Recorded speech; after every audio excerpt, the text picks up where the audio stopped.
Hello friends, today we are going to discuss about the topics that is quantization error, maximum signal to quantization noise ratio, classification of quantization, the uniform quantization, non-uniform quantization and the compounding process.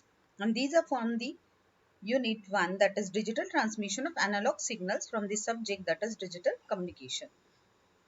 So the quantization error here the total variation in the amplitude for the any input signal we can consider that is from the highest amplitude to the lowest. That means the difference if you find out VH minus VL. This is the total variation in the amplitude. So if you assume that VH is equal to V, that is the amplitude V, and VL is equal to minus V, that is the lowest amplitude, then the total change in the signal amplitude we can find out VH minus VL, that is V minus minus V is equal to 2 volts over here.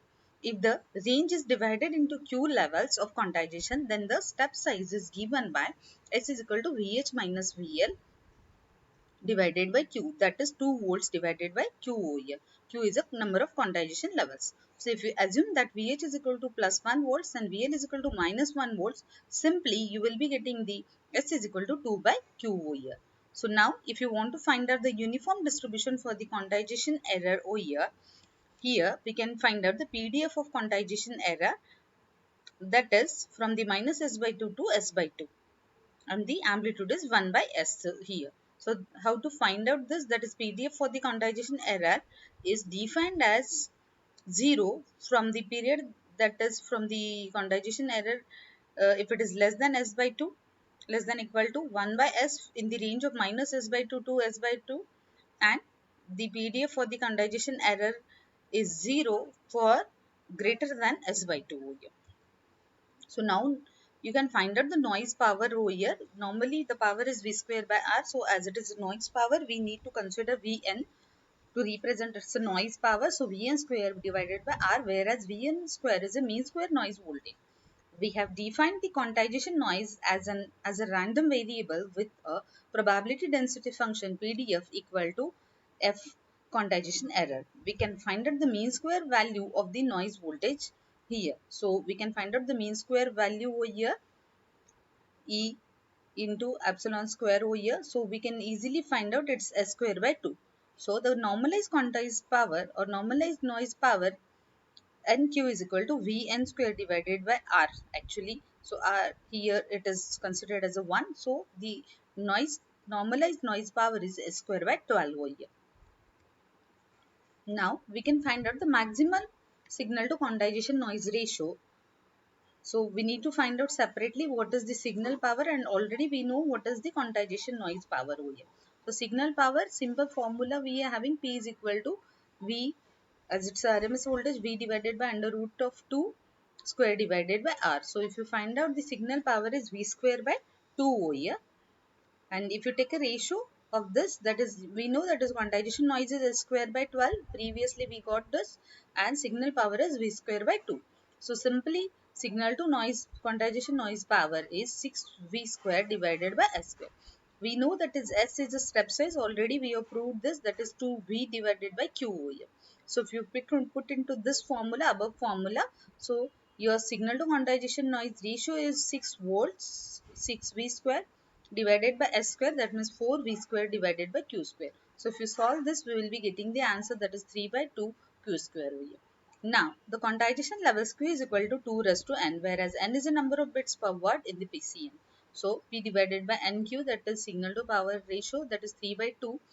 Q is 2 raised to n, so 2 raised to n divided by 2 raised to 2. So, 3 by 2, 2 raised to 2, 2 raised to 2n. So this is the maximum signal to quantization noise ratio, that is 3 by 2 into 2 raised to 2n. So simply in decibels also we can find out signal to quantization noise ratio, that is 10 log of 10 the signal to quantization noise ratio. So in decibels if you find out 10 log of 10 3 by 2 plus 10 log of 10 2 raised to 2n. So it is 1.76 plus 6n. So nearly equal to this signal to quantization noise ratio for the PCM is 1.8 plus 6n for dB, that is for the sinusoidal input signal. Now, classification of quantization. So we have seen that its quantization is a second process or second step in the conversion of analog to digital. Okay, so in PCM we have seen all these things. So quantization, basically it is divided in two, that is uniform quantization and non-uniform quantization. Again, in uniform quantization we can find out the two types, that is mid-trade type and mid-riser type. So we are going to discuss first about the uniform quantization, which is also known as a linear quantization. Here there are two types of quantization: uniform quantization, that is mid-trade, and mid-riser. So we can see the two graphs over here, so which the graphs themselves will describe, that is what is mid-trade. Here you can see that is in the mid we are having a trade, and here we are having a riser at the mid over here. So this is a mid-trade type uniform quantization and mid-rise type uniform quantization. Quantization, that is a process of approximation that already we have seen. So this is our input level and this is our output level, and we are going to convert each and every analog signal or continuous time input signal into quantized one.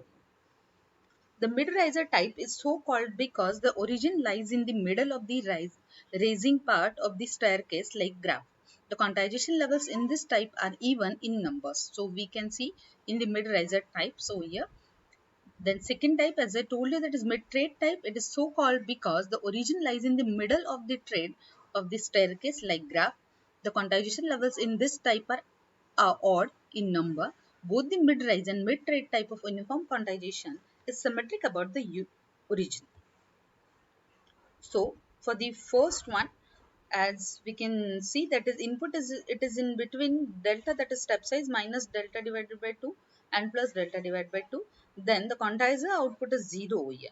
So here it is for the sample signal x of nts, it is given that is in between this range, it is 0, and here delta is the step size of the quantizer over here.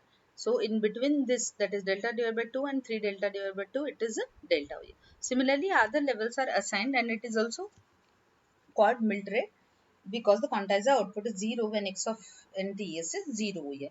So the here quantization error, it lies between the plus delta divided by 2 and minus delta divided by 2, and the maximum error, quantization error, that is E max, is delta divided by 2 only. That is the amplitude of this. So this is a mid-trade type. Here we can see a inputs x of nts and the output, that is quantizer output, here we can find out, and it's a mid-trade type. So here we can find out, if you find out the quantization ratio, quantization error, that is delta divided by 2, that is step size divided by 2 only. So it is in between your plus minus delta divided by 2. So initially here it is at the origin, it is 0, it is increasing, then again it is decreasing, again increasing. So this is a quantization error for the mid-trade type quantizer. Now about the mid-riser type over here. So the riser is in the at the mid over here. Here we can find out it's the all the levels are same at the in the first and third quadrant over here. If you find out the quantization error, again plus delta divided by 2 and minus delta divided by 2. So in the at the origin here we can find out it's 0. Again it is in decreasing while going towards the next input level. Again it is high at the second, that is at the delta, again it is decreasing. So it is variation of this quantization error with the input that is shown in this second graph here for the mid-riser quantizer. Now here also we can find out the quantization error, it lies between minus delta by 2 and plus delta divided by 2. So this is a maximum quantization error in both the cases, mid-trade and mid-riser, it is seen. Now we have seen about the uniform quantization, that is mid-trade and mid-riser type of quantizer.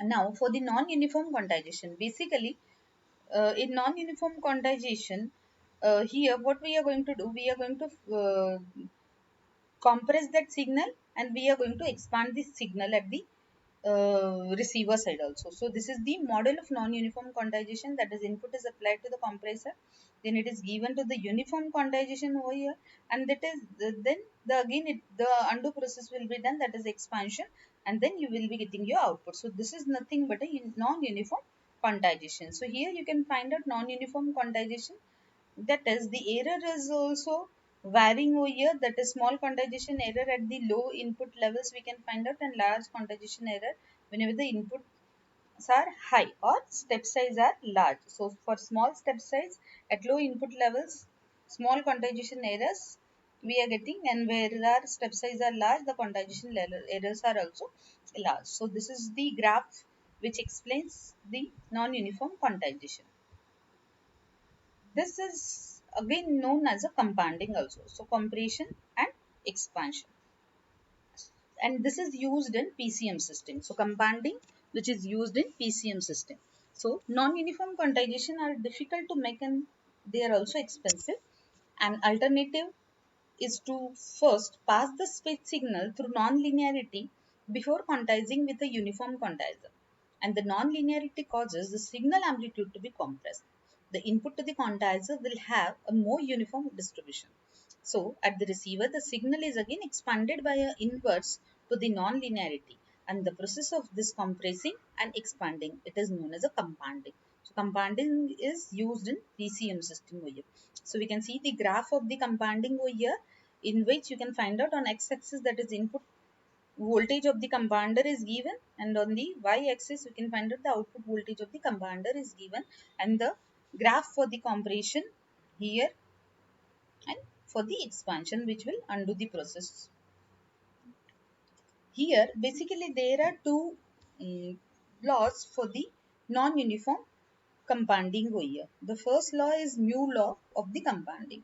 So basically it is used for speech and music signals, and you can find out the graph for the mu law of compounding over here.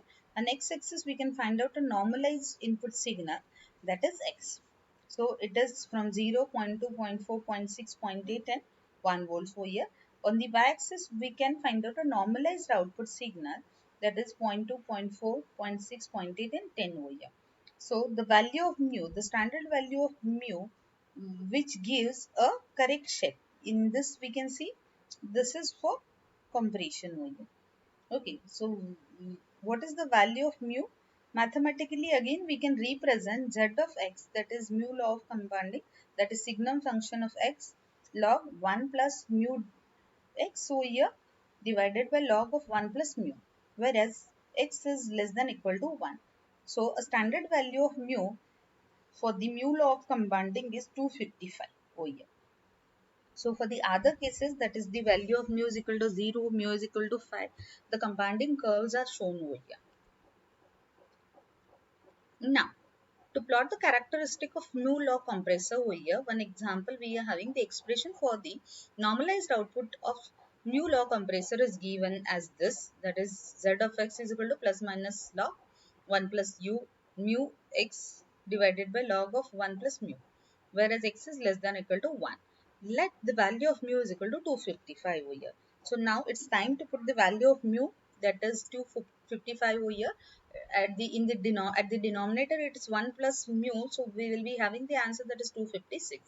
So substitute x is equal to 0 in the above equation, 0 0.2, 0 0.4, 0 0.6, 0 0.8. So once you put the values of x into the mu law compressor expression, we will be getting that z is equal to 0 for 0 x, then z is equal to plus minus 0.71 for the value of x, that is 0.2. Similarly for 0.4, the answer is plus minus 0.84. Similarly for these x value, that is 0.6, we will be getting plus minus 0.9. Then for x is equal to 0.8, the z is plus minus 0.96, and at the last, that is for x value 1, z is plus minus 1. So here we can see the same graph of this, that is for 0 we are having 0 output, normalized output. Then for 0.2 we are having, that is 0.71 plus 0.71. Similarly here at this side again you will be getting minus 0.71 at the value of 0.4 as per this calculation, that is 0.84. So here we can find out it's positive 8.4. Similarly 0.84, sorry, in the negative side minus 0.84. Similarly for 0.6, 0.8 and 1 it is plot. So this is the